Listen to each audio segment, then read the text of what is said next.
Hey y'all, happy Monday. So let me get back here to Jeremiah and we will take off for the week. So, some things that I want to recapture from last week and move forward into this week.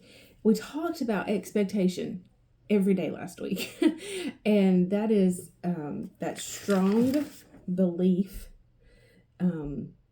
of something that is going to happen. To anticipate or to look forward to some occurrence or something. And that is what Jeremiah 29:11 gives us, is an expectation, because it tells us, God says, I know the thoughts that I think towards you. They are thoughts of peace, not of evil, to give you hope and future for your welfare, not to leave you alone and abandoned. And so when God tells us those things, that that's his plan for us, we can expect, we can anticipate and look forward to those things because he set our expectation. And that's what we looked at last week from Hebrews, is that he gave his promise and his oath so that we would be assured and that we could rest in his promise and his word towards us. And we know from James 1:17 that the Father of all that gives life, who gives every good and perfect gift, only good and perfect gifts, that there's no even hint of variation or shadow of turning, that he does not change. And I want to read a few verses today where the word tells us he does not change. And if he has said that his plans and his thoughts towards you and for you are of good and peace and to take care of you, to make you successful, then he's not going to change his mind. So Psalm 89:34.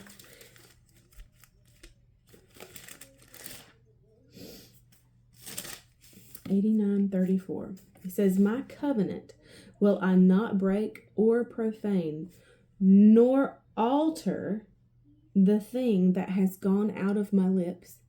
So once God has said it, he is not going to change it.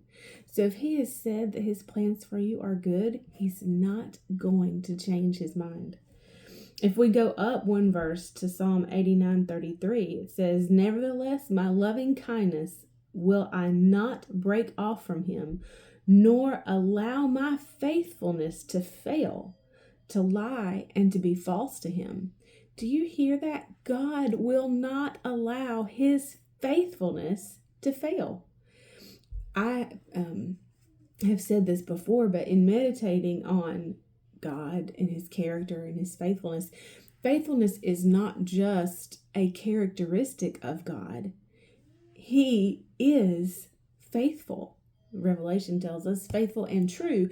But in this, he says he will not allow his faithfulness to fail. He won't allow his faithfulness to lie and be false. So if he has spoken that his plans and his thoughts for you are good, he's not going to change that. Numbers 23:19.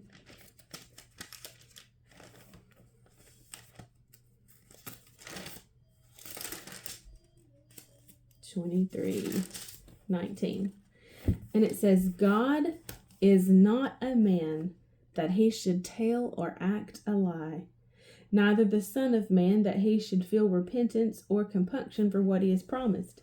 Has he said, and shall he not do it?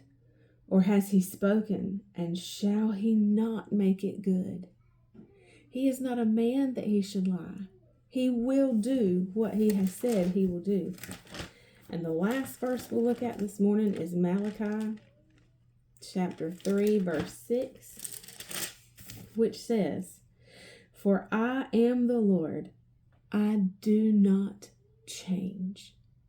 So I just want you to be encouraged today that if you have had days where you thought, yes, I'm on the right road, God is doing these things and I know this is right and he loves me. And then some days you feel like all of that has changed. It has not changed. He still loves you. His plan for you is still good. He's still working all things out for the good of those who love him and are called according to his purpose. And he loves you. So he's working things out in your life. Don't be dismayed. Don't be discouraged. Remember, we read about Abraham last week, who endured long and waited patiently, and he received the promise of God. God has not changed his thoughts and plans towards you. They are still of good. They are still of peace. They are still of your welfare and taking care of you. And we'll pick it for tomorrow. I'll see you then. Bye, y'all.